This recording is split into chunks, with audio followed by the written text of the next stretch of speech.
And you went right from junior to pro, right? There was no like you. Did you have any Yeah, opportunity so to go to college on any sort of scholarship or?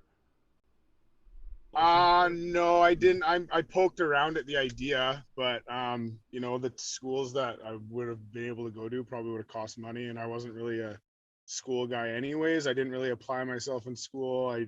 I just didn't want to, you know, it would have basically been, you know, I know I wouldn't have, I probably would have been done after 1 year, whether I got in trouble or just wasn't really for me as much. I look back now, I wish I did go to school. Like with my mentality now and my like wanting to learn new things, like I think it would be awesome to go to school, but I just don't think I was ready for it. Like I think probably a lot of people I would imagine that are, you know, 18, 19 years old going to school probably aren't ready for it. You know, so but no, I just went it actually was funny how it happened because I was done junior, and it's like kind of like I never thought I was going to play hockey again. And you know, when you play your last game, it's like kind of a sad thing. And then I was actually up working on the pipeline, and I was like pretty much thinking I'm never going to play hockey again. And one of my buddies who's actually still playing now he's in the East Coast. I think he plays for Kalamazoo, Anthony Collins. Okay. So he's pretty tough, pretty probably one of the toughest guys on the coast right now, I'd say. And he called me and he's like, "Hey man," he's like, "what do you think about playing some hockey this year?" And I was like, "What? Like, what do you mean? Like, hockey's done. There's no hockey, especially in BC. There's no real senior hockey either." But it's like, "There's no hockey. Like, I'm too old. Junior's over." Like, and he's like, "Oh, I'm going to try out for this team in Vermont in this league, this new league. It's like the Federal Hockey League." And I'm like, "Federal Hockey League? Like, what is the federal? The Federal Hockey League? That's the league that the team was in Slapshot. That was the Federal Hockey League." So I'm like, "What is this? Are you kidding me?" So then I kind of poked around at it, and I'm like, "Man, like we're about to finish our pipeline job here. I'm gonna have a bunch of dough. I'm gonna have nothing to do. I'm probably gonna go home and burn a bunch of money partying with my friends." I was still young, right? Like I was like 20, 21 or something like that. And so I was like, "You know what? Why not just go there, try out for this team?" And honestly, my mentality was when I get cut, my birthday's in November, I'll go to Montreal, I'll party in Montreal, and I'll head home. That was literally like my fucking plan, pretty much. And then, yeah, basically, long story short, I ended up, I didn't make that team. I ended up making a team actually. So I was living in Vermont. They didn't sign me and I wanted to play. And then a team was coming into town and they were like, "Hey, we'll sign you."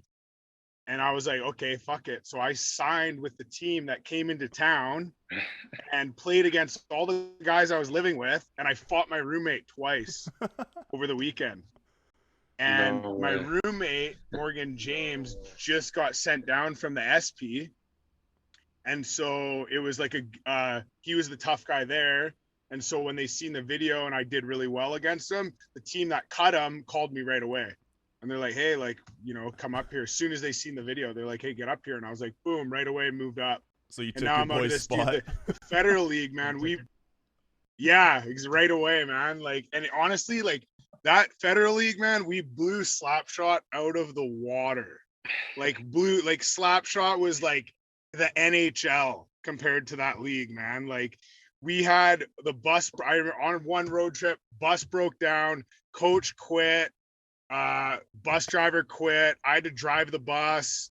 The bus was all fucked up. Like it was like, sorry, I keep swearing, but the No, it's bus all was good. all mangled, like banged right up. We blew Slapshot out of the water in that league. The stuff that we had to sleep on the bus, our team wouldn't even get us a hotel. We're pulling into Brooklyn and the bus was on fire because our equipment manager blew the tranny. And then we had to walk a whole block. We were like an hour and a half late for practice, and we had to walk a whole block with our bags. And all the fans were standing outside waiting for us because the game was supposed to start an hour ago. So when I got that call to go to the SP, I was so happy. Like, get me out of here. That's insane. That's Yeah. I could go on a whole podcast about that league and my experience in it.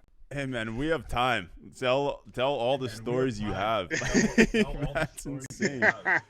Imagine just pulling up to a hockey game when your bus is on fire. Yeah, that's literally it was outrageous, man. Like I said, we were on the road trip. Our coach quit, bus driver quit. I got suspended. So they're like, all right, Ames, you're driving. Everybody else has to sleep. We're going to Brooklyn. And then we ended up driving across the wrong bridge. We went into Manhattan, across, I think, the Manhattan Bridge instead of the Brooklyn Bridge. So we ended up in a 1972 coach bus with driving into Manhattan during rush hour traffic. And our game was in Brooklyn. So it's like, okay,